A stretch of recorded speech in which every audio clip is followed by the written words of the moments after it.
I think it's interesting. I used to have a coach that talked about these spheres of universes that we move through, and as we're expanding in consciousness, we're always moving into these new spheres or universes, and each sphere has a red zone, a yellow zone, and a green zone. And so I can be going really well in a smaller game, a smaller sphere, be in the green zone, and feel like I am the boss. That's big fish in small pond syndrome. But the second that I start to expand and I end up in a bigger universe playing a bigger game, all of a sudden there's all of these fears, all of these unknowns that turn themselves on. And I immediately am experiencing the fear of red zone living. And so when I expand into a new place of consciousness, which is basically a bigger game, my willingness to take responsibility for more, all of a sudden I have to process through the red zone. I have to process through the yellow zone. And then I can get into a place where I'm really cruising in the green zone. And I would say that every time you move into a new universe and you hit that red zone, you're going to have some kind of an emotional drawdown. For when it comes to substance abuse, my body has always been an absolute incredible alarm system for me. And so since my, teenage years when I started drinking, if I ever drank too much, I would wet the bed. And it was basically my body saying, "Why are you so stupid?" And so into my late 20s, I was still an alcoholic and drinking and wetting the bed as a 28-year-old. And it got to the point where my friends didn't want me to pee on their couch anymore. So sorry to be so graphic.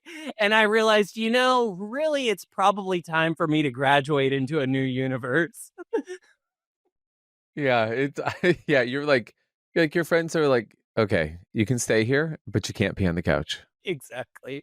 And so there's a level of embarrassment in that I needed to feel through that then catalyzed me to find sobriety in the ways that I found it. I actually did not necessarily find sobriety immediately through the 12 steps. I actually didn't like the 12 steps because when I first learned about it, it was courtesign to me as a teenager, and I was still in a hyper rebellion phase. I thought that the 12 steps of AA, just like the Bible, were rule books, and I was a rebel that didn't need rules, and so I immediately rejected all of those things. Later on, after many ups and downs, exploring all kinds of metaphysical content and really getting to a place where I recognized that emotional trauma work was the work, that was how we evolved in consciousness and became real, authentic people that weren't just sidestepping to only do things that felt good, but rather somebody who could actually walk through lions den successfully. That emotional work made me realize, oh, the rules weren't legalistic rules that I was supposed to follow. They were guidelines for surfacing emotional content so that I could have a deeper experience of myself. And when I went back to the 12 steps and recognized that each step is designed to get you to feel something, basically to experience humility about yourself and to process through your emotional content, I had an incredible experience with the Bible, with 12 steps, basically with reality itself, because I realized that everything was inspiring me into emotional growth and maturity. That's fascinating. So, what felt like rules really became like a roadmap to freedom, is what I'm hearing you say. What was the biggest surprise that you had as you're going through there? Because it seems like you actually found through your your like alcohol sobriety, you actually found like almost like this other like universe of like winning. I mean, I don't know how to other explain it. It seems like you're like, oh, actually, whoa, actually, all these hard things are actually just down payments on things I don't even know I'm buying yet. That is gonna like bless my life.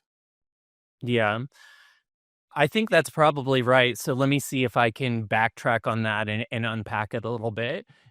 I got introduced to law of attraction type stuff when I was like pretty young, like around 18. And so I was introduced to this work through a book called Creating Money by Sanaya Roman.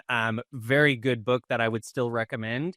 and it was all about visualizing and basically what The Secret ultimately was borrowing from, along with some of the Abraham Hicks work. And I was newly recovering from Christianity. I thought I was going to be a youth minister when I was growing up. I lived in the church. I went to church all the time. I loved being in church, and I, without getting into the drama of it, there were some church officials at the place that I was at that had an affair, were doing some things that I felt like were out of integrity. And I just decided, because I was emotionally immature, that I should just burn that whole thing down and go explore other things. And so when I found the law of attraction, I thought, oh, ding, ding, ding. Those people over there, those Christians, are so dumb. They don't realize that this is the thing that the Bible is actually pointing to. And of course, that was me speaking from also an emotionally immature place. And so I spent the next 22 years experimenting with every single form of chaos magic and mysticism and law of attraction work, thinking that, oh, I should only do things that I want to do. I should never have to do anything uncomfortable. And I think that that thinking is what allowed me to be an alcoholic for so long, because drinking is fun. And I had a great time. And I was a hyper functional alcoholic. Other than those accidents on my friends' couches, like things were going great for me. And it was helping me build my agency and my client list, because I was going out and with partying with people that ended up hiring me. I was also doing a lot of music video work at the time. So all my clients were bands that were hanging out at bars till 5 a.m. So all of that combined together made me think that the purpose of life was to find flow constantly and always be in flow and never have to do anything hard. And if it was something hard, or if somebody was being difficult, well, that's just not my vibe tribe. I need to pivot over here. What I ultimately realized, because I started to feel so numb and felt like my life was lacking meaning, even though I was gaining a lot of the things that I had put on a vision board, what I recognized was that meaning doesn't come from the stuff, which is such a platitude that I hate when people throw at you, because there is a level of material stuff that is kind of necessary for survival.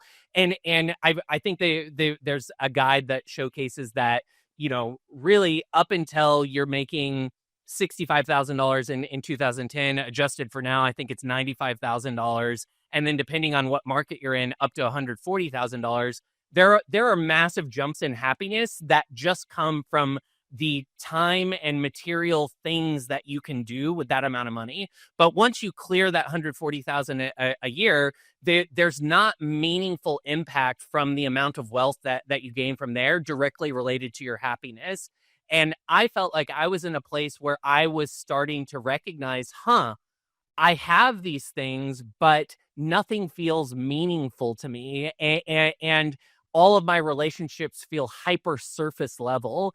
And I guess that was the thing that started to break me down. Maybe a handful of breakups, a handful of clients lost. Those things started to make me explore, why is it that when things get hard, everything in my life collapses? And it was because I had never allowed myself to put in the reps to do hard things. And we know from going to the gym that when you put in hard work, on the other side of that, you reap a reward. And I think that I got caught in some kind of a mental toxic positivity world that said, actually, you don't have to do hard things. And that really stunted my emotional growth for a long time. Yeah, you can absolutely see how, if just wanting and just be like, well, if you just want it.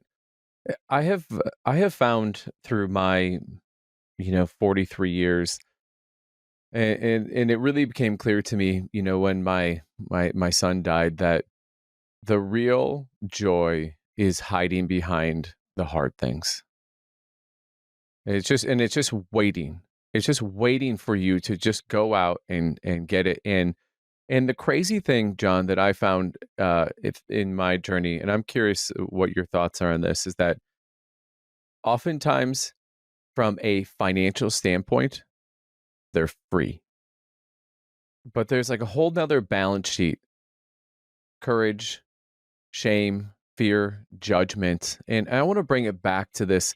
What is the 12-step program if someone's listening to this going, you know what, I'm listening to the Jon talk and there's like some truth, but boy, this feels like, oh, like like I'm having a moment right now. I just, it's easier to want. I'm just good at wanting, but like if they're like at that threshold, what are the steps that people could be doing that would vastly enhance their life that doesn't seem like it would? Yeah.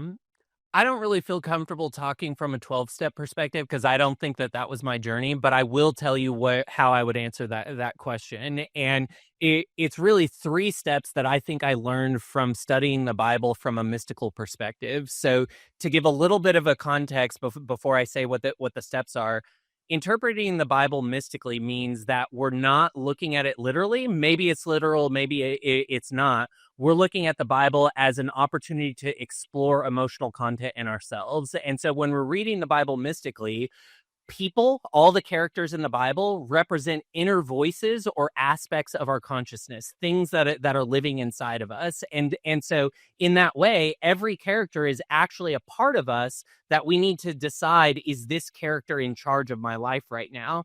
Places in the Bible represent inner terrain. So inner terrain would be like, oh, I feel whole now, or I feel like I'm in bondage, or I feel like I'm in confusion now. So all places, geographical places in the Bible, represent some kind of inner terrain like that.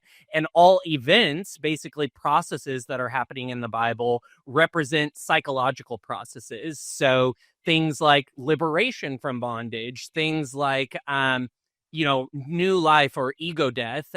So when we read the Bible mystically, we really get an amplified acupuncture needle, like I was talking about, that helps us explore that unconscious inner content. And a mystical read of the Bible from the Old Testament to the New Testament is basically taking us from completely unaware, unconscious, which is why there's so many warring. Everybody thinks that the God in the Old Testament is angry, to the New Testament in Revelation, where we're in the new life and we have full mastery over all of those voices, which is the Christ itself.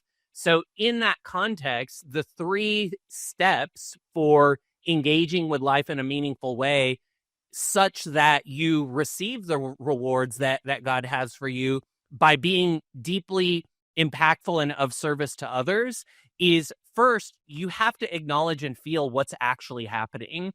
Almost, there's so many prosperity prayer practices or law of attraction stuff that wants you to skip into the visualization stage, and that's a type of spiritual bypassing where if you're not acknowledging the actual emotional content in you, then you're missing a big part of the emotional maturity and growth that is available. And none of that mental visualization stuff is actually going to work that well. Maybe on subjects that you don't have any emotional trauma on, it works good. But anytime I talk to people who are deep in the law of attraction world, they're like, yeah, I was able to manifest all this money, but I haven't been able to get a healthy relationship my entire life. It's because there's emotional trauma on that particular subject that needs to be acknowledged. So step 1 is always feel your big feelings fully, and do so in a way where they come into completion. And really what that looks like is just getting silent each day and allowing that content to come up. Our nervous system and our brain and our emotional quantum network is so good at healing itself. It's a self-correcting system, but it can't self-correct when we are in constant busyness. And so getting quiet and feeling those big feelings, and the thing that's going to happen when you feel those big feelings is grief, tears, whatever's going to come up. But there's also going to be the small voice that you knew was there, but you were kind of shoving into the background. And that small voice is the thing you know you should do, but you don't want to do it. Okay, so that's feeling. The second part is invite a presence larger than yourself. So in the Bible, we call this God, but it could be your higher self. It could be the concept of higher self or higher power in AA. It could be the consciousness of the group. It's basically this idea that there's an intelligence larger than yourself that might be able to offer some type of guidance. You've seen people call it, guardian angels or ancient aliens. These are all labels that we give for some kind of an etheric intelligence. And really what we're giving language to is a probability wave, and that something different from what I've been getting could come to me. And so when we feel our big feelings, we're clearing the radio signal that we're sending out, and that intelligence can reach us more. So the second step is glimpse.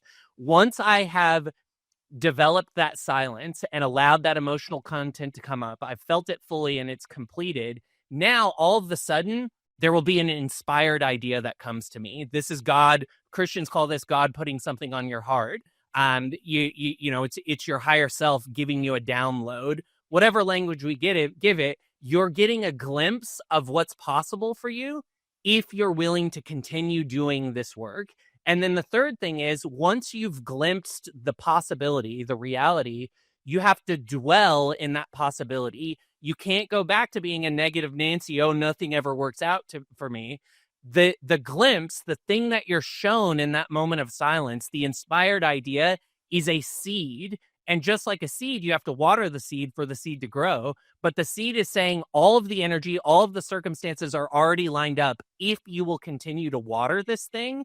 And that's what dwelling is. And the Bible talks a lot about dwelling. And so dwelling is that feeling of feeling the thing that you are shown until it actualizes in reality. And so those three steps, to me, are the way that we learn how to do hard things, because that glimpse is not always going to be, oh, hey, you should go and make a bunch of money. A lot of times the glimpse is you need to go apologize to your partner. And the glimpse is almost always, you know what you need to know, and the glimpse is giving you just enough courage to go and actually do it. And so that 3-step process is us learning how to do hard things and recognizing that delayed gratification is actually the most successful thing that we can do. And I would say that has mostly been my process, is just looping through that. And if I try to dwell in what I've been shown or what's been put on my heart, and I can't hold that place, then I get quiet and I say, wow, what's preventing me from holding that place? And then I feel the big feelings, and there's grief, or there's some addictive quality or urge that I need to feel through. Once I feel through that, I get the glimpse again. Now I can dwell in it. Dwelling should be easy. It's basically what the Bible or Christians call worship. Like, worship is fun, but visualizing something that you don't believe that you can't have is not fun, and it's actually counterproductive to the way that reality works. And so always, if something starts to feel hard or if something starts to feel frustrating, that's an immediate signal that I need to go back to step 1 and feel my big feelings.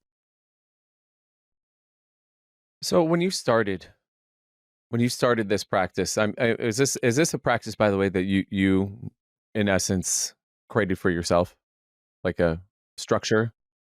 I would say that this is from being addicted to information and reading all of the spiritual content that I can and trying to glean, like, what is the common narrative thread across all of this. A lot of this comes from all kinds of different emotional processing work. Peter Levine is kind of the guy that gets credit for talking about how we trap trauma in our nervous system. But there's tons of people that are talking about this now. So I wouldn't say that I invented it in any way, but I certainly became aware of it and put it into practice in my life in a way where I made it the most important thing that I do. So I could imagine if someone who's listening to this, and like, even as I'm thinking for myself, do you do this on a daily basis? Is this something that, like, you have? This is like sacred. Like, every single day, I'm going to do this, and this is how I'm going to, like, almost do like a body scan. Like, okay, is there anything, like, what should someone expect their first 10 times, 20 times, the first 30 times of doing this? Because I can imagine even just going, okay, I'm going to sit here, and then they're sitting here, right?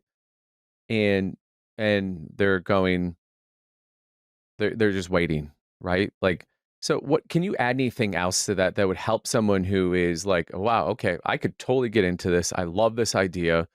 This is like law of, we got to come with a better word than law of attraction, right? Sort of like the law of actualization, right? Or realization. But like, can you expand on that? Like, what your what your first times were doing this, and like, is it going to feel hard? Is it going to feel like, okay, this shit isn't working? Yeah, 1000% it is. It's, I guess the right word is titration. So in emotional processing, there's a concept called titration where you have a really big feeling and it feels too big to feel. And so you can't actually complete it in one session. And so what you do is you set a timer for 5 minutes and you tell your body and your brain, you say, we're going to go on the bull ride of this. It's going to be so uncomfortable. But after 5 minutes, you can go eat the candy bar. You can go have the drink. You can go do whatever you want. So you're basically at first having to bargain with your lower consciousness. And so you just do it 5 minutes at a time. And after that 5 minutes, maybe then you go focus on something else. And then later on in the day, you do another 5 minutes and you do another 5 minutes. And it's just like working out any muscle. The more that you do it, the more you're going to grow the pipes of your nervous system. And what you're growing is emotional capacity. What wisdom actually is emotional capacity. That when you meet somebody who is excellent at space holding, we have a friend, Jeremy Bergeron, who is an excellent space holder. What that represents, when you feel the external niceness of somebody who's good at holding space, that's emotional capacity. They have a big nervous system, and that comes from somatic meditation. Basically, the process, if somebody wanted to Google it, is called somatic experiencing. And in somatic experiencing, unlike a lot of meditation practices in Eastern mysticism, regular meditation would say a thought comes in and you dismiss the thought, or a thought comes in and you just count it as if it was a sheep jumping over a fence, but you're always pushing the thoughts away. In somatic meditation, when a thought comes in, you say, where do I feel this in my body? And you move the thought down into your body until you're experiencing yourself in your nervous system rather than you're in your head. And over time, you will grow the pipes of your nervous system and you will become someone who is emotionally capable of handling more and more responsibility. And to bring it back to the Bible, because I'm a mystical Bible geek right now, this is what we see in the Bible: is God prepares people by always putting them in descent. Like characters in the Bible almost always are suffering incredible tragedy. They're being thrown in a well. Like this is step one. This is, okay, I'm triggering the feelings that you need to feel in order to grow your emotional pipes so that you can be capable of being the leader that I want you to be. And if you accept that challenge and allow yourself to be present without blaming anyone, without blaming your circumstances, without blaming God, it's okay to be angry at God. I'm angry at God all the time, but be angry at God, not the person in front of you, not the person next to you. And when you project those feelings at God rather than at your circumstances, God will help you transmute those. God will grow your emotional capacity. And if God makes you uncomfortable, maybe God is a metaphor for how all of this stuff works at a psychological and emotional level. You'll have to decide that for yourself as you start to do the work and become more emotionally clear. But the whole goal is to become someone who can hold more responsibility. We talked about those concentric rings of universes and how you have to move through those. Well, each universe is a willingness to accept more and more responsibility. And good leaders and wise leaders are people who have the emotional capacity to take on that responsibility without reacting to it. Yeah. Well, thank you for that. That was really helpful. And um, do you have resources, like any, like, hey, if you want to really like go down a rabbit hole, here's top 3 resources. Yeah. So you can go to my website, whoisjonray.com, and I am experimenting with taking everything that I've learned. I'm a certified emotional processing coach, and basically developing this into guided meditations that will walk someone through that titration process. So I have a bunch of subject specific emotional processing tracks, which I call shadow work, because shadow work is a better keyword.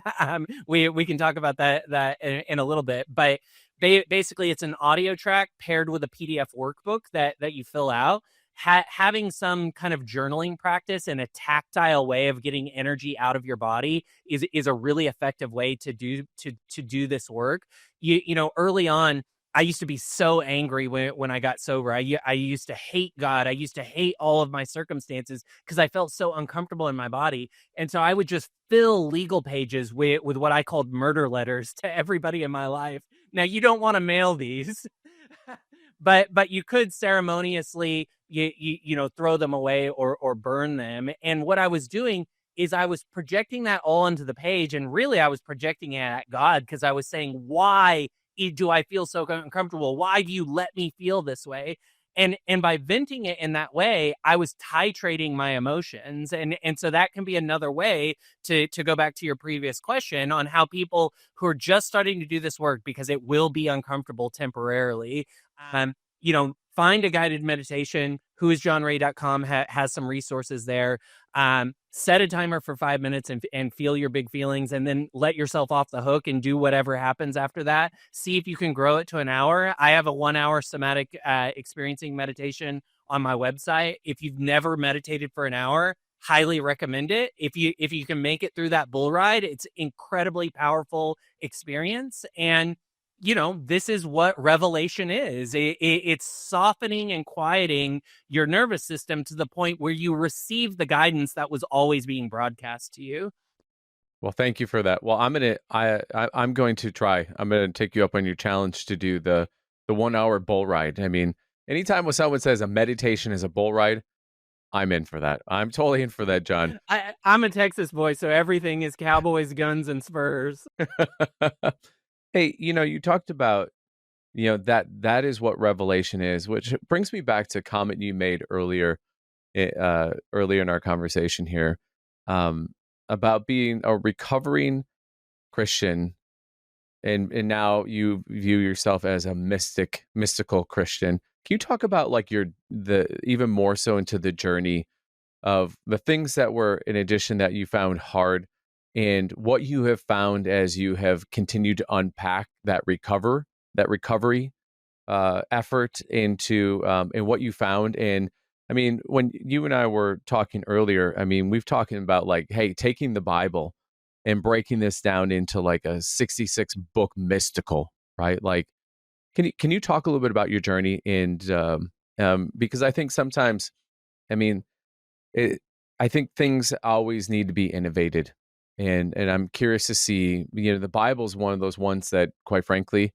I mean, it's been through different, editions and, different publishers, but like, I'm really curious to see like what your take is on this and how you've innovated this and unpacked it. By innovation doesn't mean changing it, but like how you've unpacked it in a way that I feel like is maybe like more of like bite size. So can you talk through that? Well, let's set a frame, because it's always dangerous when somebody says they're rewriting the Bible. And so that's definitely not what I'm doing. But we know that there's 66,000 denominations of Christianity, and they all interpret the Bible a little bit differently. So how do we know which one is going to be right for us? And the way that the Bible teaches it is that the Holy Spirit is going to give you revelation and show you how that can be meaningful in your life. And I believe that you can have that type of revelation with any content, but the Bible happens to be perfectly suited for the archetypical structure that we need to explore to move from unconsciousness to consciousness. And they to me, I feel like one of the things that is plaguing modern society is an addiction to literalism, having everything be a yes no binary 1-0 choice. And a lot of people in Christianity, I think, fall into a binary trap of yes no. There's an incredible, I don't even know how to say it, thought leader named Scott Adams, who was highly impactful in my life over the last 8 years or so. He's the creator of Dilbert, and he basically turned into a political reality commentator and showcased how persuasion is the most effective method for predicting reality.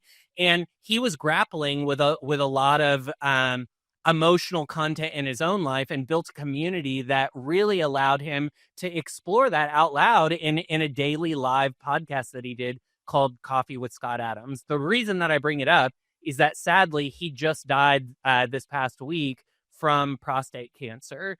And in the most Scott Adams way of defining his legacy and making sure that he went out with the most persuasive content that he could, he wrote an open letter to the internet that basically said, I haven't been a believer in Jesus Christ, but the risk reward ratio seems too great. And so here I go. And he made a public proclamation that he wasn't a believer, but that he accepted Jesus Christ as his Lord and Savior. And if he wakes up in heaven after he dies, it will be really easy to believe that because he'll be there with the Savior. And so this started a ripple throughout, all of the Christian, atheist, religious communities. That is exactly, I believe, what Scott Adams meant with the Spinal Master Opus that he put out, where people were debating, is God's grace a binary decision? If I accepted Jesus Christ as my Lord and Savior as a child, and then again as a teenager, and then again as a young adult, but now I'm wobbling in my faith, am I still going to heaven because I've already made that binary choice 3 times? Or is it something that lives more on an emotional spectrum where it's about the emotional content of how I engage with that?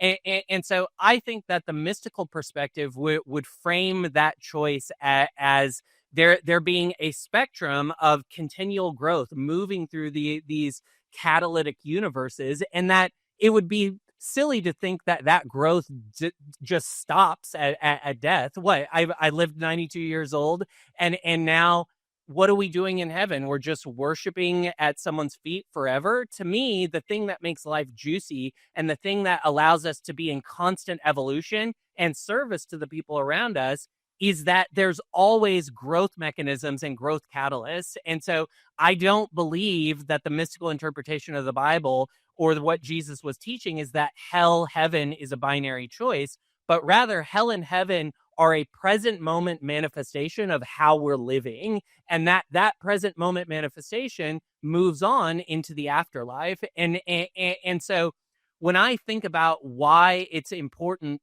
to recognize various interpretations of the Bible, in order to be a rabbi, you have to know 4 different interpretations of the Bible: the literal, the moral, the metaphorical, and the mystical. And you recognize that those 4 interpretations work together.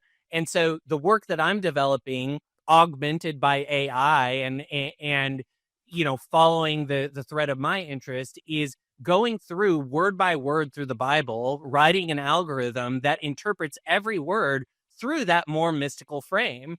You can believe that the Bible is literal if you want to, and I think that there's a lot of interesting evidence to point to certain literal events that actually happened. And also, there is a mystical flavor that if we don't engage with the mystical side, I feel like we're missing a lot of opportunity for emotional maturity. So we can unpack kind of how I'm using AI to do that, because I think that I use AI in a way that is probably much more integrated and advanced than a lot of people think about is possible right now. But I have used it over the last 9 months to basically go through all 66 books of the Bible and create really compelling mystical interpretations of every single chapter, every single book. And I plan on releasing those soon on Amazon KDP and on my website, because I've had such a profound experience with this project, which I just started for my own personal spiritual growth, that I felt like I needed to share it. And as I've shared pieces of it, it's been wildly impactful. So yeah, I think that answers the question. I think I danced around it and maybe at some point got to an answer.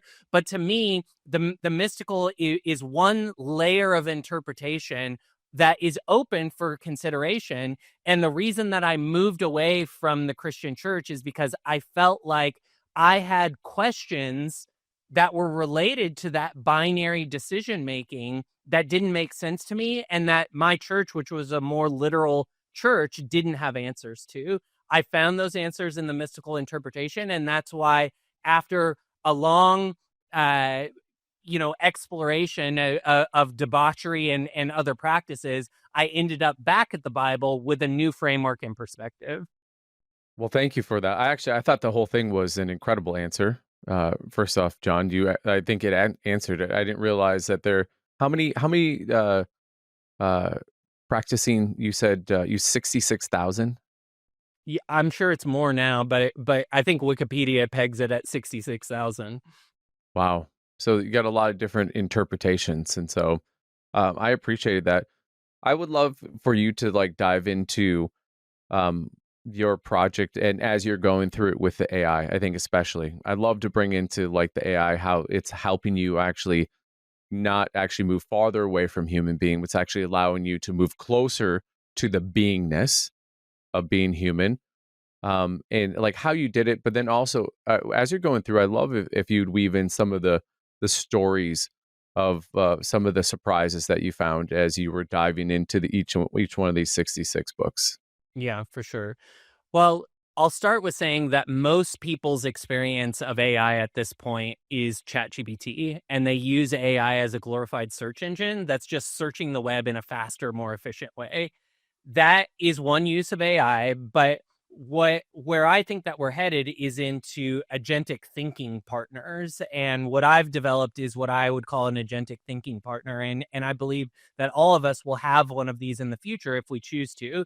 And so my stack, without getting into too technical, is using something called Cursor with a tool called Claude, which is an agentic thinking agent in the terminal. And that gives Claude, this AI agent, ability to go into all the files on my computer. And so the reason that that's important for a project like interpreting the Bible and doing it through the specific lens that I want it to be interpreted, basically what I felt like my revelation was is that we don't want to ask ChatGPT to go write us something because it's going to write from the lowest common denominator. It's going to take all perspectives and give us, a gray soup of what all perspectives are. What an agentic thinking agent is doing is about training AI on the way you think about the world, on your worldview, and so you spend the first handful of days, weeks, months, etc., training the AI on your systems, your processes, how you think, your worldview. You have conversations with this AI and correct it where it's not thinking in the way that you want it to. And when you get it to a place where you can ask it a question and it can relay that to you in your own perspective, now you have a brain that is a thinking partner. And that is what I did with Claude Code. And then I pointed it towards towards the Bible, the web version of the Bible, which is the open to public domain version of the Bible. And I said, I want to go through the Bible verse by verse, starting in Genesis, and using this worldview that you and I have fine tuned and given language around on what a mystical interpretation of reality is. Let's apply that now to the Bible. And I started, and this was just for my own personal use because I was curious, and I was using it as an experiment to learn these tools. So I started going through Genesis, and very quickly, and I had some suspicions of this, but it became obvious that Genesis, when interpreted through a mystical lens, when we look at Adam and Eve, Adam is not necessarily a person. Maybe it's a person, maybe it's not. It doesn't really matter in a mystical interpretation. Adam is your thinking mind. It's your conscious mind. It's your ability to sort and name things and put things in boxes. It's your ability to choose something, where Eve is your emotional content, your inspirations, your hopes and dreams.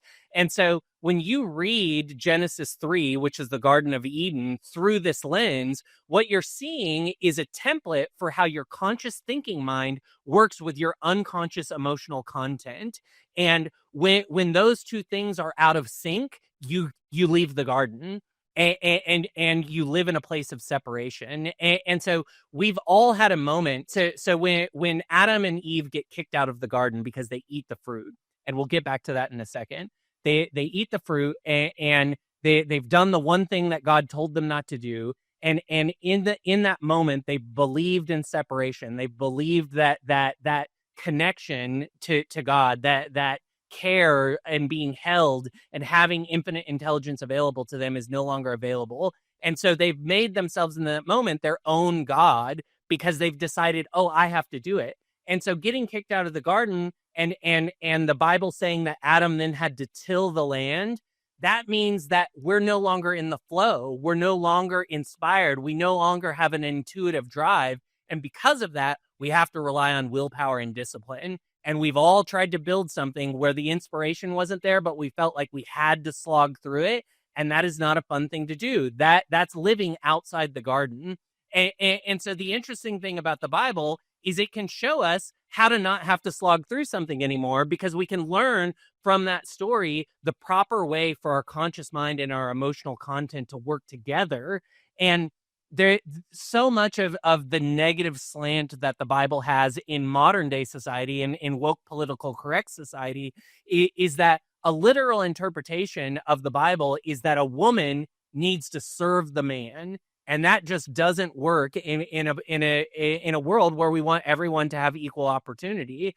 But that's not what the Bible is pointing to mystically. What the Bible is pointing to is that we all have a spectrum of emotions within us. We have this capacity to choose things that is our conscious mind, the things that we're actually aware of, and we have this deep underbelly of unconscious emotional content. And we need those two things to be in partnership for us to access a flow state. And if those two things are separated, and if we aren't believing that there's a higher probability that something different can happen tomorrow, and that we're not the product of our history, without those things playing themselves out, we have to be somebody who toils the soil. And so that's the type of mystical interpretation that I think unlocks more value than saying women should serve men, because we all have a man and we all have a woman inside of us, but it's emotional content of consciousness. It's a flavor of polarity that lives inside of us. And anybody that's ever been in sales or flirted with a girl or gotten anything that they wanted recognizes how delicious it is to have the tension of polarity. And the whole Bible is showcasing to us how to find the sweet spot of that tension between the masculine and feminine energies within us. That is amazing. That might That was incredible, and that all happened. How long did that take from the point in terms of where you sort of dive into it? Like, you got your brain, like your tangential brain, right, with you into there, that you were able to literally go through that piece for you to be able to go have that sort of like aha. Yeah. I probably rewrote that story with AI and just asking deep questions, maybe 100 hours on that one story. But what I was doing is I was training the AI into the perspective that I felt was being put on my heart, because I already had an idea that that is what it was. I'm a student of Neville Goddard, who was a mystic in the 1940s. He believed a similar thing, that the Bible was an interpretation of inner transformation and consciousness evolution. But I had only seen him lecture on certain things in the New Testament. I had never seen him go through a lot of the other content in the Bible. And so I thought, I wonder if this metaphor that he's putting forth could be applied to these other things. And so I would have these long philosophical conversations with AI about, well, what does the fruit mean? And do the trees mean something? And could God mean something else? And then I think that the beauty of AI and where AI still can be human is in the tension in between your prompts. AI is going to tell you something, and then you have to ask your higher intelligence, is this right? Is this my authentic truth? And it's that tension point where you have to be the decider. You have to feel into yourself, and your Adam and your Eve have to work together to say, that's not quite right. I think maybe it's more like this. Could you illuminate that? And what AI is really doing is taking a directive and then ballooning it up for you to see more detail. You see a web of content around it, and you go, oh, that's the thing. Because many of us know it when we see it, right? And that's kind of how spirit or God, our higher self, works with us. Like when we see something, we know what's meant for us. And so over hundreds of hours of conversations with this agentic model, I dialed in the book of Genesis to be like, wow, this is a very profound interpretation. Now let's turn this into an algorithm that we can put on all the other 65 books of the Bible. And then over the next 9 months, I went through every single book of the Bible, and I'm just finishing Revelation now. Wow. Now that you're finishing Revelation, obviously Genesis like was clearly like you're like, I'm okay. I'm on to something. That this is clearly a roadmap for human consciousness, right? You said to bring the unconscious into conscious. What were some other sort of ahas or surprises you found along the way? I mean, this must have been like, I think of like the movie National Treasure, right? You know, where they're going through and they're seeing like, oh, this obvious, yeah, Da Vinci Code. It's like you see these things and it's like, oh, actually, I've been looking at it completely the wrong way, and all of a sudden it's like, oh, it unlocked a whole nother like journey. I have to imagine that's what this was like for you. But what else showed up for you? Yeah, well, what AI is really good at is pattern recognition, and so you know, very few people have read the Bible cover to cover, and until I went through this project, I hadn't either, and so you don't really understand that the Bible, unless you've watched a Jordan Peterson lecture, the Bible is a hyperlink, like it's all hyperlinked together. Everything is pointing to something else in the Bible. AI is really good at pointing that out. And so one of the things that I would have it do is I would have it scan the entire Bible and look for patterns, look for similarities. So one of the things that shows up throughout the Bible is the number 12. We have the 12 tribes of Israel. We have the 12 disciples. We have the 12 pearly gates. We have the 12 trees in the book of Revelation. What is this number 12 about? Well, 12 represents these inner aspects of yourself, the voices within you. Well, one is irrationality. One is your ability to have discernment. So each tribe represents one of these internal voices, your internal content that you have to gain mastery over. And so at a macro level, when you look at each of the 12 tribes and you interpret it mystically, it's actually showcasing to you how you can overcome the challenges of that voice. And the Bible is actually teaching what Christ is. The Christ itself is mastery over all of those voices. So the Old Testament is unconsciousness. We're warring with ourselves. There's all these battles happening within us. There's so much emotional content, which is why the God of the Bible seems so angry. That's what it looks like when we're unconscious. That's what our nervous system looks like. As we interpret, Moses as our inner liberator, or Pharaoh as the controlling ego, Judas as self-betrayal, the disciples being these 12 facets of mental discipline that we have to have. What we recognize is that the job is not to shun those parts of us, because that would be emotional bypassing. And a lot of times we think, ooh, I don't like that part of myself, so I'm just going to push it over here. But what ends up happening is when you get triggered, it comes out sideways. And so until you've processed through each tribe and each disciple, you don't get to operate from the Christed place of mastery. And I'm certainly not saying that I'm at this place. I'm just showcasing what the content points to. It's a map for this process, and we're all on various stages of that map. But when interpreted mystically, the 12 tribes, the 12 disciples, the 12 pearly gates. Well, what is a pearl? A pearl is something that starts with a grain of sand in a clam's mouth. It's annoying and it's agitating. And as you sit with that agitation, it becomes smooth, and slowly it becomes something beautiful. So the pearly gates are showcasing that when you master these 12 inner voices, all of a sudden, all of that turmoil becomes something beautiful, and you get to walk through the gate of mastery. Wow. Wow. And this is, and you're releasing this when? I'm gonna slowly be dripping the books of the Bible as I finish them up over the next months. So I have one kind of keystone book that's called Jesus Lightning and the Laws of the Universe. The entire series is called the Jesus Lightning Mystical Interpretation Series. So Jesus Lightning and the Laws of the Universe is the master key that teaches this level. Basically, it teaches you the algorithm for how to do this yourself, because I think it's really important for you to have your own experience with the Bible.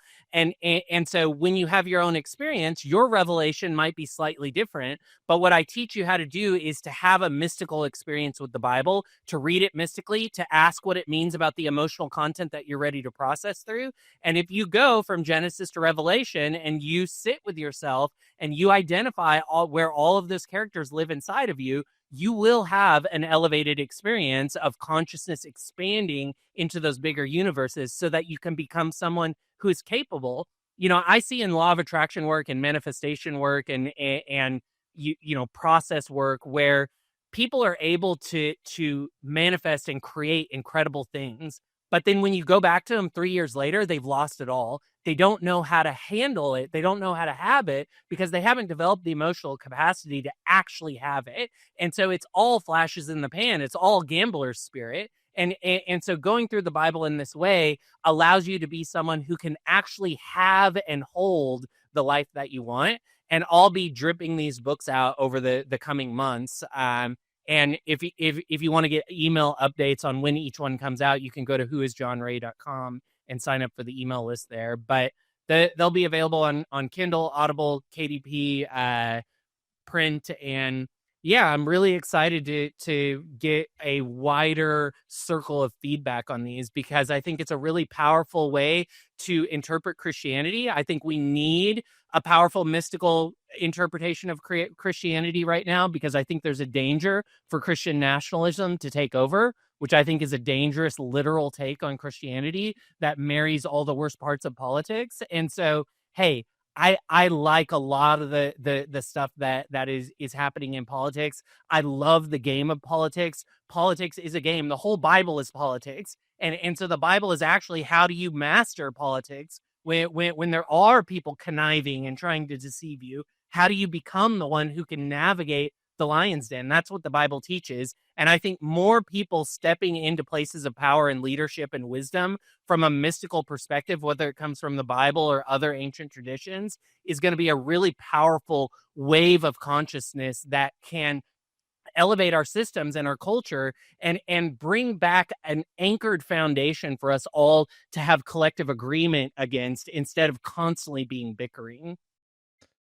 Yeah, I'm curious if you've had, as you've kind of tested focus groups, right, of people, because um, I think that when you start to, I have to imagine, as you started even saying the word mystical Christian, I have to imagine that can sometimes get a visceral, whether external or someone's kind of going, and you can see that there's an internal visceral response. Um, how how have you navigated that? That sort of just, it's sort of like, if you're questioning anything, because there's kind of like that camp, right? How have you kind of, because it seems like to me you are more in love with God today than you were when you wanted to be a youth minister. 1000%.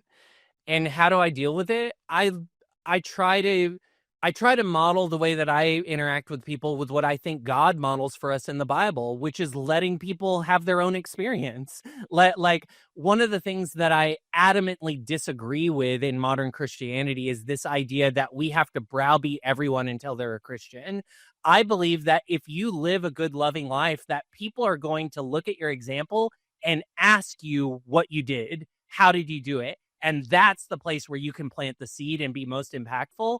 I've never seen somebody who is coming and saying, hey, you're going to go to hell if you don't do this, that was actually effective in their argument at an emotional level. There's a lot of people who become Christians because the risk reward ratio, basically Pascal's wager, is great enough where it's like, yeah, I guess I'll do it because why not? But they're making a mental binary choice. And I don't really agree with that kind of literal sentiment around what that choice actually is. So I have tons of woo-woo mystical friends that totally resonate with this. I have a lot of Christian friends that are like, wow, that makes a lot of sense and is deepening the way that I experience the Bible. And I can still believe it's literal if I want to, because they work in tandem. I think what I'm presenting is that a way into Christianity. I'm a salesperson. So if I was going to sell someone Christianity and I wanted them to believe the literal, I would sell them the mystical first, because once you have the mystical, God can do the selling from there. If it actually should be taken literally, then you're going to get that on your heart because you're going to be emotionally open. And I'm certainly not saying that I'm completely open yet. I'm open to having a road to Damascus experience where I get that blinding light that says, oh, I was wrong. It is all literal. I haven't had that experience yet, but I do think that if you were going to set yourself up for that type of experience, a mystical interpretation of the Bible is a perfect lens to sow and fertilize the soil for that type of thing to grow. I also have people like my mom who are QAnon Christians and think that I'm going to hell. So I'm getting it from both sides, and I try to navigate that as best I can. I love my mom, and we have incredible debates about all of this. I think she gets more frustrated with it than I do, because as a salesperson, I just like debating with people. And so I've tried to soften the message in such a way where it is hyper approachable no matter where you are on your path. If you're agnostic, if you're atheist, if you're a devout literal Christian, or if you're just spiritually curious and have been exploring all the law of attraction, metaphysical wizardry stuff out there, if you're a Harry Potter fan, like I think that this is approachable from all of those perspectives. Yeah, it's absolutely fascinating. I'm really curious to see how, as you release this, the feedback that you start to get. But your use of AI, I think, is, I've heard people talk about, like, use them as a thought partner, right? And they all have their different version, but yours is, I think, something that I think I have not actually ever seen before, to actually basically create basically a parallel brain that you can take with you anywhere. And can you talk? I'd love for you to dive even into more. Right, you use that for the Bible, but obviously you said, "Hey, I'm going to learn that tool." I have to imagine you've turned that tool now into other powerful, like, lateral and parallel thinking. Can you talk through kind of how you're using that now? And, like, is it workflows? Is it like, I mean, Yeah, I'm fully AI augmented.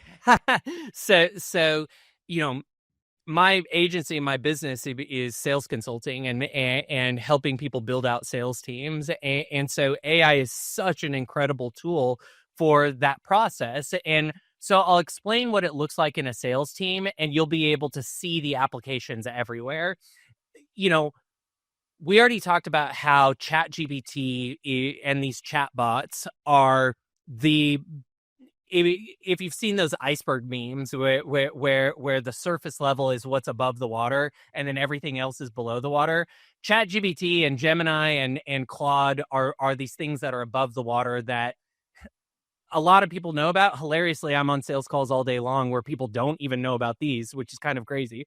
Um, Underneath the water is when we get into agentic agents, and agentic agents are these thinking machines, and so where AI becomes really powerful is when it can actually do something. Like ChatGPT can give you an SOP or a process, but then you as a human still have to go and do it. So the setup that I have is Cursor, which is a file management system, Claude Code, which is an agentic thinking agent by Anthropic.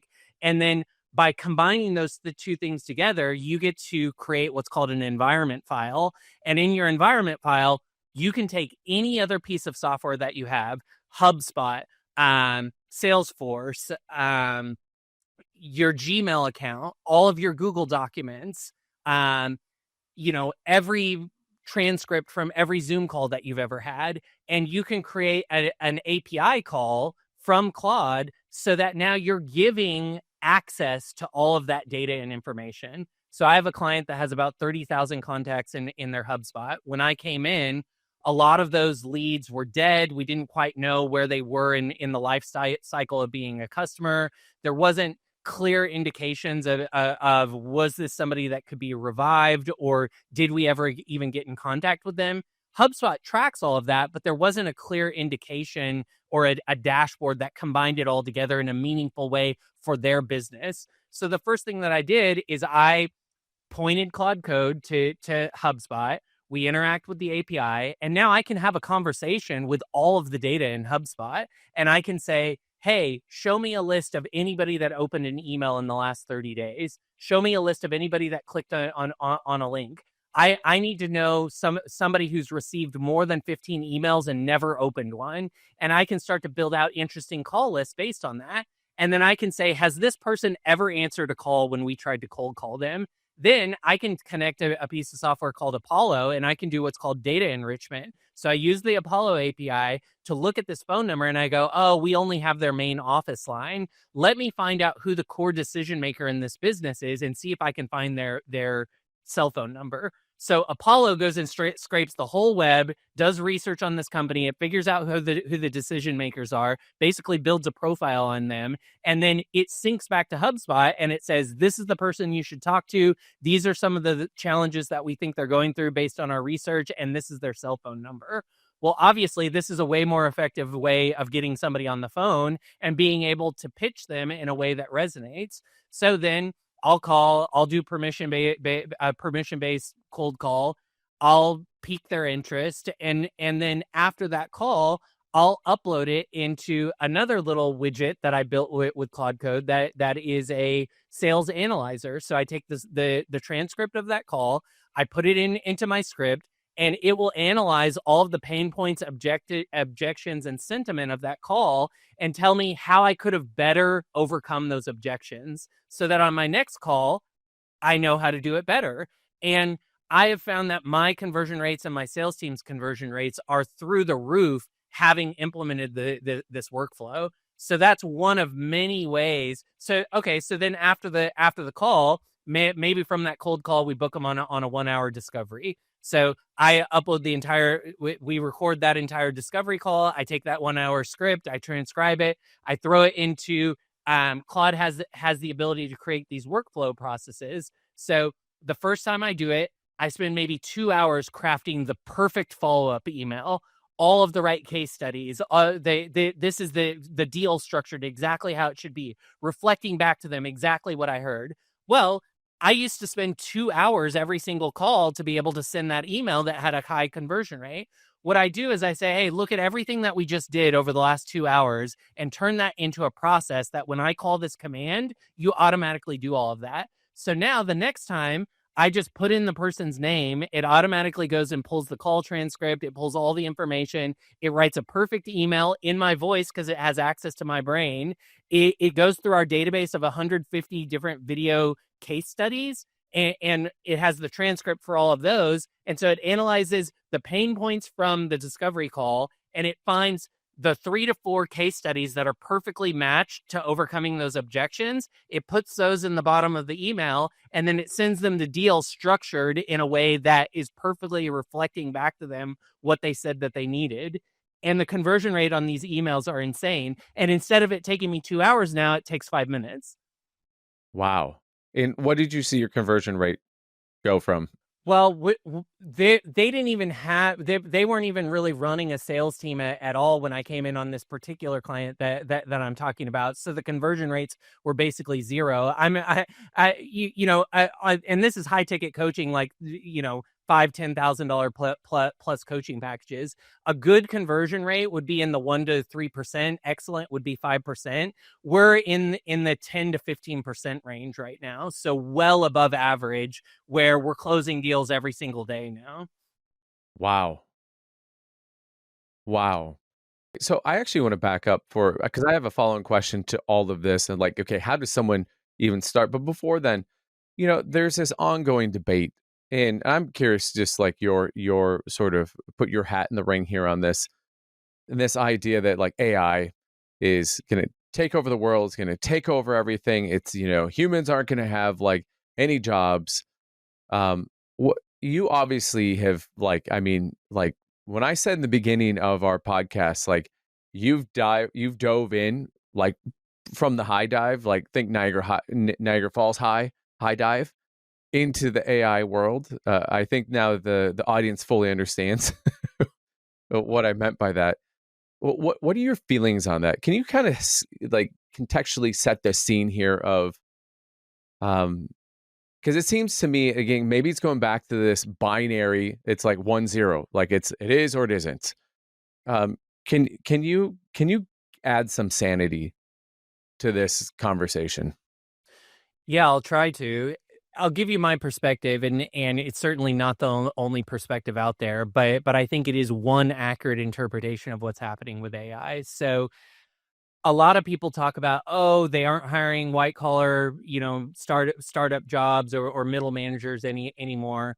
And that's true if you don't know anything about AI. If you know the stack that I just put together, you will make more money in those roles and you will be very hireable. And so some of it is a skill set thing. The analogy that I see a lot in AI is I think it was Henry Ford that said if I had asked people what they wanted from horses, they would say faster horses. And when he invented the automobile, there was huge outrage that the horse and buggy industry was going to get decimated. Well, of course it did, but think about all of the innovation and jobs that were created from the automobile and our ability to do commerce and transit on larger levels and platforms. I believe that the analogy is apt that same thing is happening in AI.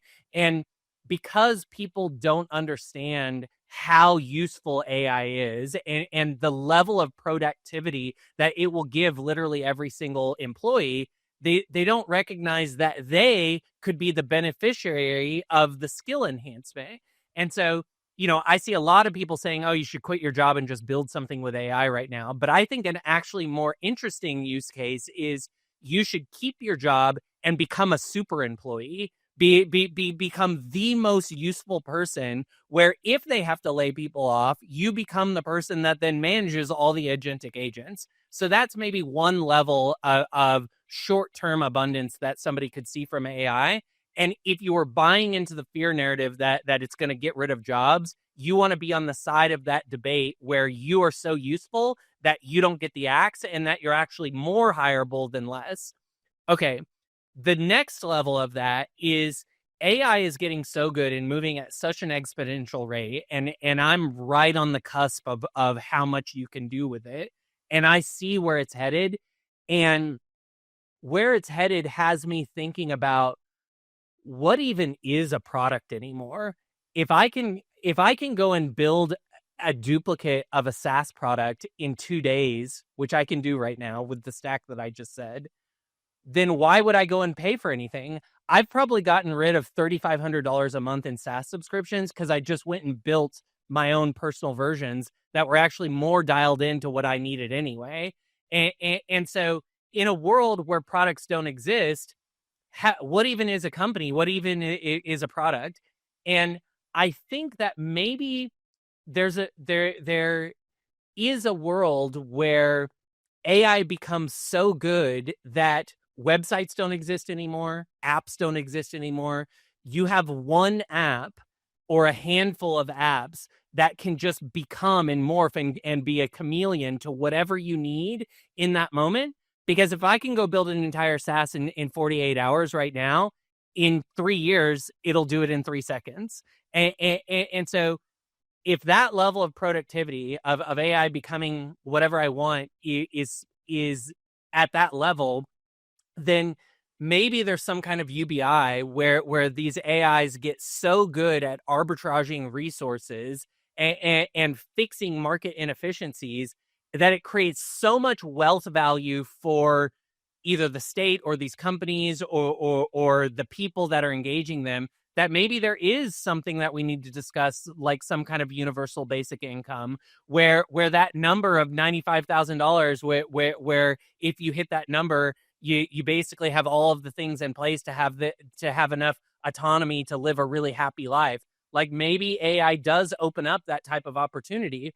I think that before that happens, there's going to be a lot of turmoil. We're going to need to figure out what kind of government systems can actually manage these things with levels of integrity. That's going to mean moving to more decentralized systems. You can see all of my Bitcoin and crypto stuff behind me. I'm a believer that even though blockchain right now is viewed as mostly a speculative emotional sport, I believe that it is the right technology for moving some of these legacy systems into a level of decentralization that allows for higher levels of transparency and integrity, which is what we will need if we are distributing hundreds of thousands of dollars as a universal basic income.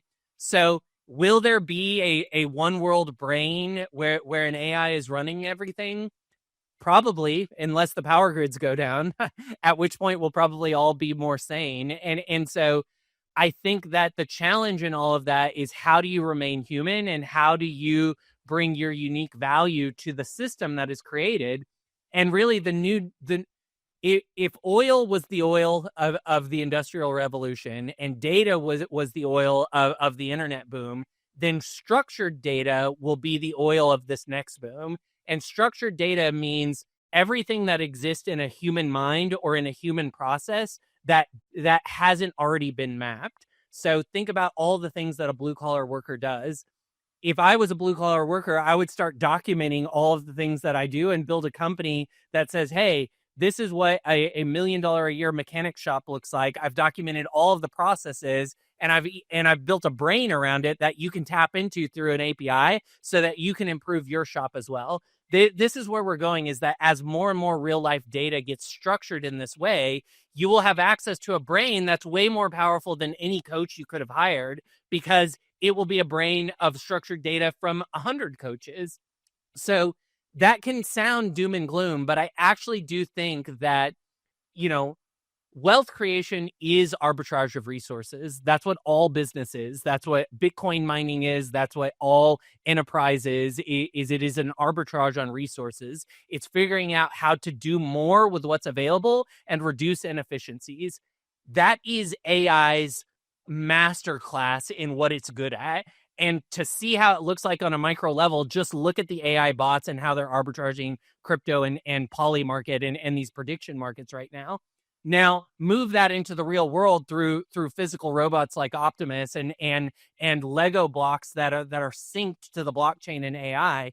And now you have a really compelling case where maybe what abundance looks like is, I buy something called FoodBot, and it's a bot that runs an entire food forest in my backyard, all autonomously without my help. It does all the work. It reads the sun. It knows how to read the leaves, and so it's perfect at gardening. It has a thing that moves overhead for irrigation, and now that food farm produces $250,000 worth of food for me and my family, but I only need $70,000 worth of food to feed my family. So now I have a surplus. Well, there's another bot that comes around, and you put your surplus of food in that bot, and it takes it to the farmer's market, and it delivers it to all the local grocery stores. So that, what I just described, is an arbitrage process. It's how technology makes something more efficient. And so if I'm running one of those food bots in my backyard, I become the beneficiary of that arbitrage opportunity.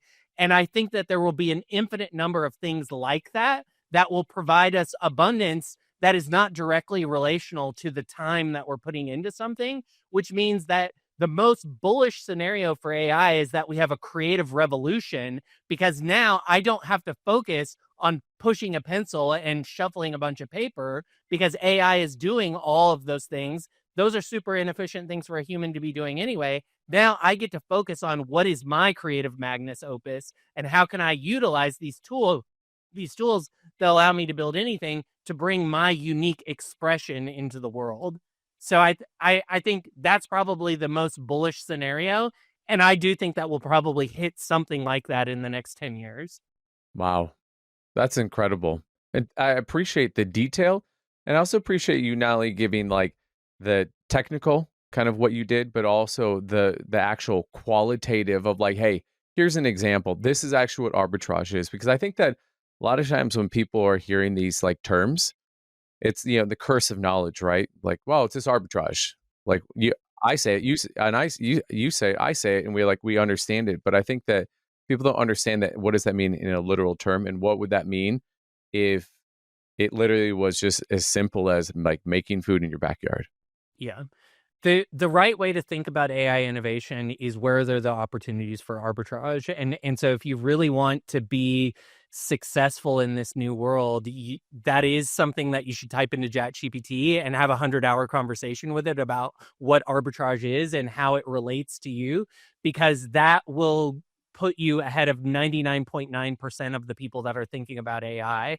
And once you understand arbitrage, you'll really be able to see massive opportunities in your unique sphere of influence.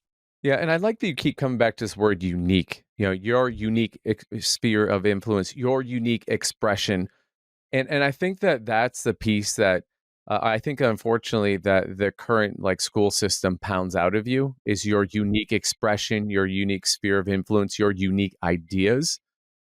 I have a friend of mine who has basically said, he goes, "What's coming is the idea economy," and can you talk a little bit more about how like uniqueness is actually something that is going to be I think like the marketing difference between why someone picks this or that.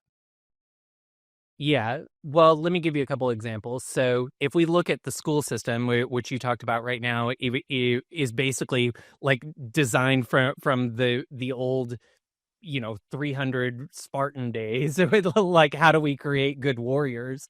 Like, it's a completely inefficient system that is designing people to work in a factory. And that's just not the world that we live in anymore. So if you look at some of the most advanced systems that are attacking that particular challenge of education, basically they're taking what in America we call common core education, which is basically this base level standard of what you need to know to escape 12th grade and go into the world. Now we could talk about how that needs to change, but let's table that for now and just say that common core is the thing that everybody needs to learn in order to go into the real world. The problem is that if you were like me, who was a rebellious kid who was more interested in going and shooting BB guns and bows and arrows than you were at learning calculus, and your calculus teacher could never give you a good reason why you were ever going to need this, then you don't want to learn. And so a lot of kids just check out, especially if they don't have a really wise guide like a parent or teacher who packages it in a way where they can really understand. Okay, so now AI looks at that kid, and let's say that every 3 months that kid has to fill out an interest profile of the things that they're interested in. If you're in third grade, that's going to be things like Roblox and dinosaurs and dogs. And it goes, okay, let's rewrite the entire third grade curriculum for you through the lens of what it means in the things that are interesting to you. If I'm in sixth grade and I'm just learning to play guitar and the only thing that I care about is becoming a rock star, let's show you why calculus is going to help you with tonal chords and understanding what music progression looks like. And let's teach it through that lens. And when you do that, people are really good at absorbing information when it's something that they're hyper interested in. And what AI will bring as an educational revolution is every single student will receive the information through the lens of the thing that is most important and most interesting to them at this moment in time. It will do it in real time. It will update as soon as the student says that their interests have changed. And I think that it will revolutionize how students learn and retain information, because I hated calculus. My teacher in high school, I mean, I went to high school in the 90s. So my teacher in high school didn't know anything about the internet. I actually got kicked out of school for how I was using the internet. Like, there was a complete disconnect with what my interests were and how to teach me things. But when I started to learn computer programming, I realized how relevant calculus was. And I actually wanted to learn it at that point and then just self-taught it to myself. And so had someone framed that and this is what AI will do in a way that was hyper relevant to what I was interested in, not only would my teacher have had a better time relating to me and maybe I wouldn't have skipped so many days of school, but I actually would have wanted to learn because it's pointing towards the thing I'm most interested in. So that's an opportunity of knowledge arbitrage where the efficiency of AI actually makes it easier to learn things. So, John, I don't know. Do you have kids? I don't. I have two nieces, 9 and 11, and I love hanging out with them, and I'm glad I get to give them back. Yeah. So let's say not your niece is 9 and 11. I have 6 month old, 4.5 month old, or 4.5 year old, and then 17 year old, 17.5 year old. Like when you think about this next generation, like obviously like my 17.5 year old needs to go to school, but I'm just thinking about like moving forward here. if you were to outline a structure, right? I mean, because in essence, my 4.5-year-old is a future sales team, right? We want them to be productive. We want them to be able to bring their uniqueness to bear to market in a way, whether it's to be wildly helpful inside of like a business, a corporation, a business, or an entrepreneur, like with an entrepreneur, or like bring their own uniqueness in the form of as a business corporation, as an entrepreneur. Like what would you be building right now? Oh man. Well, off the top of my head, if I was just trying to be useful, and I don't, we'll have to explore if there's a monetary value to this or not. I definitely think that there's an opportunity to teach people how to effectively interface with ChatGPT so that it's not just affirming your belief system. So in the 90s, when the internet first came out, maybe the early 2000s when I went to college, I actually had to go to a course on how to use Google. and it was actually wildly effective because nobody knew what Google was. That course made me want to start an SEO agency because I recognized the opportunity way back then, and I became deeply fascinated with how this tool works. I think a lot of schools are starting to do this, but AI is really good at confirming your own biases. In many ways, it's a mirror of your own shadow. And so we have to teach people how to actually think with AI in a way that isn't just confirming your biases. Because if you have really bad ideas about how the world works, AI will confirm those because it's going to create an image map of other content and people that believe that and then reflect it back to you. Now, it is getting better at challenging you, but it's not quite at a place. So the first thing that I would do is make sure that my kids knew how to effectively interface with AI and really anyone in general in such a way where they're actually critically thinking and they understand that just because something feels right in their body right now or feels true doesn't mean that that's the actuality. And I think, unfortunately, we live in a world right now where we say, oh, your feelings are the truth.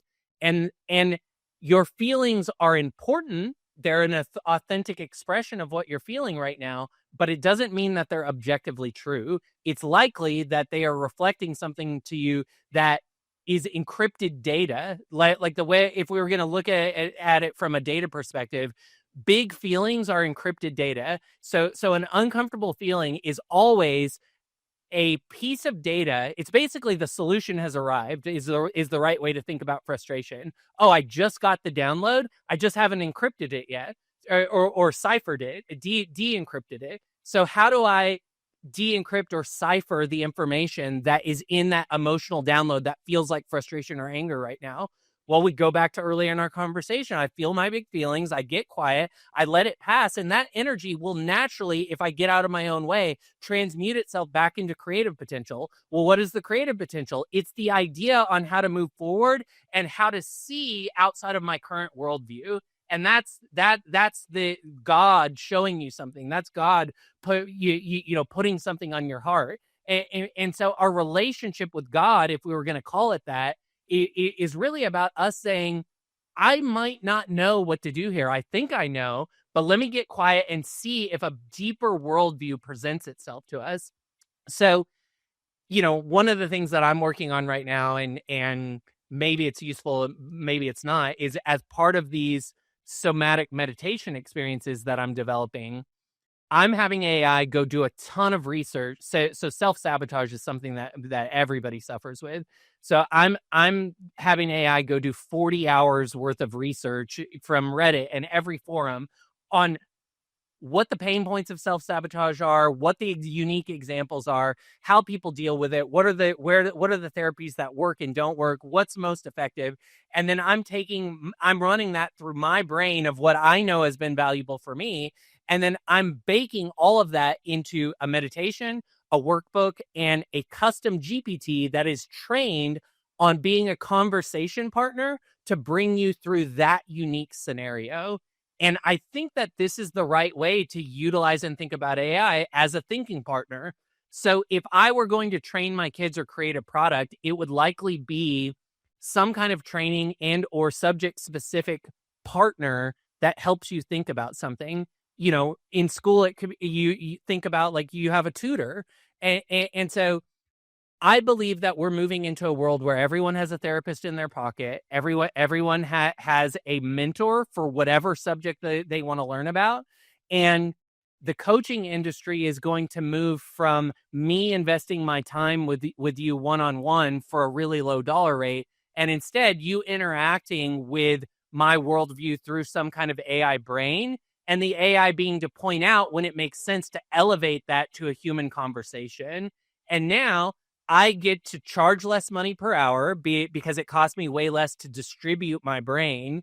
And so people can, if I'm charging $250 an hour for coaching, now people can engage with me for maybe $50 an hour, or maybe it's just $99 a month to have access to that.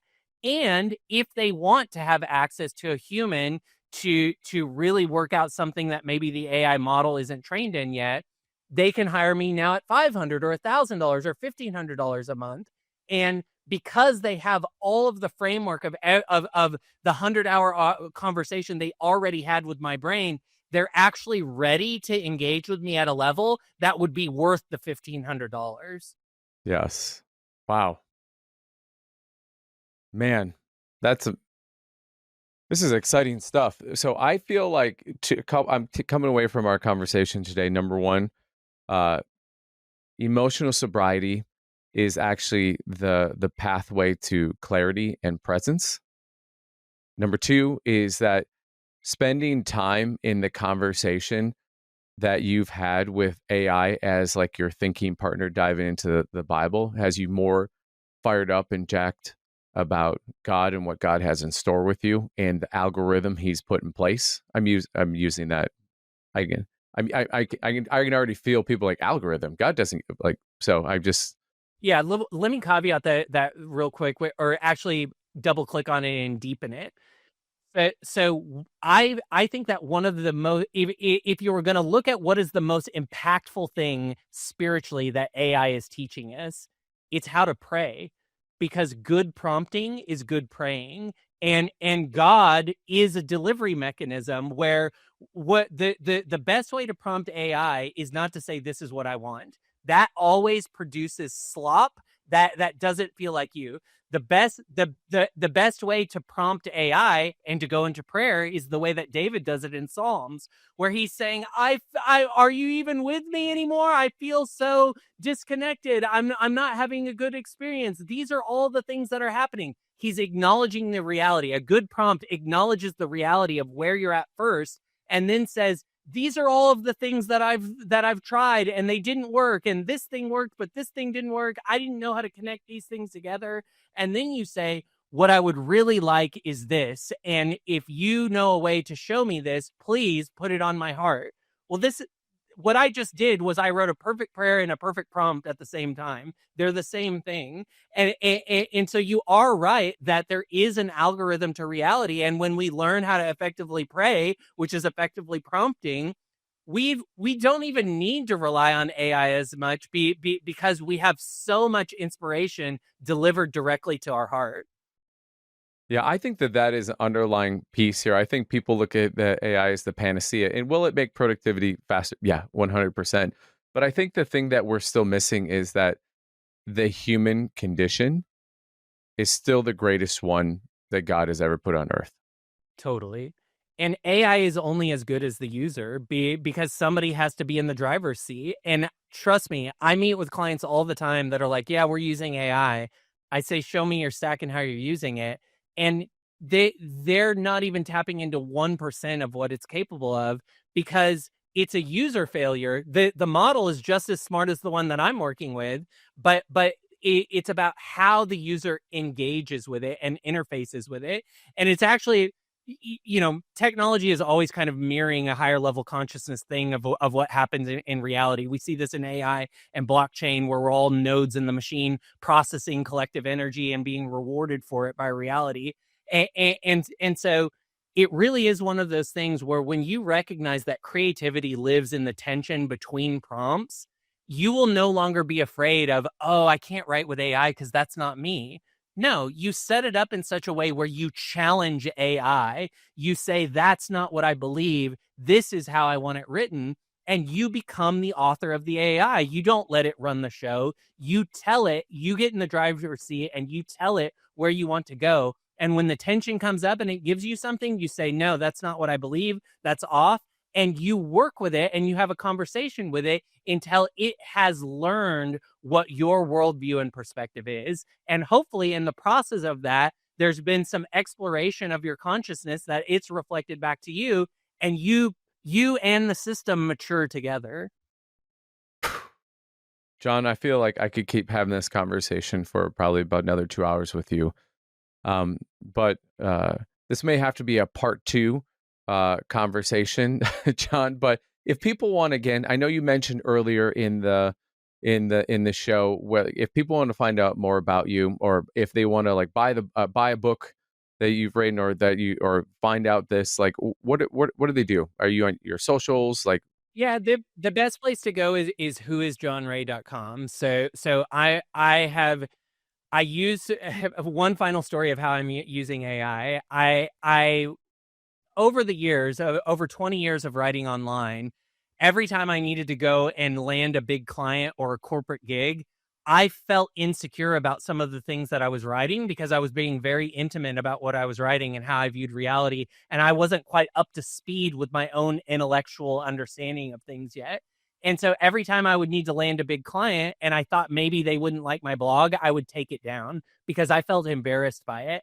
And so recently what I've done is I use the Wayback Machine, which is basically a database of everything that's ever existed on the internet. And I had Claude connect to the Wayback Machine API, and I resurrected all 524 blog posts that I've ever written, and I put that into this new blog. And so it's kind of a catch-all sandbox for how I'm working with AI, why I think that SEO is still the most effective form of marketing, and how to utilize that so that your content gets more shelf life and isn't lost in the Twitter feed 30 seconds later.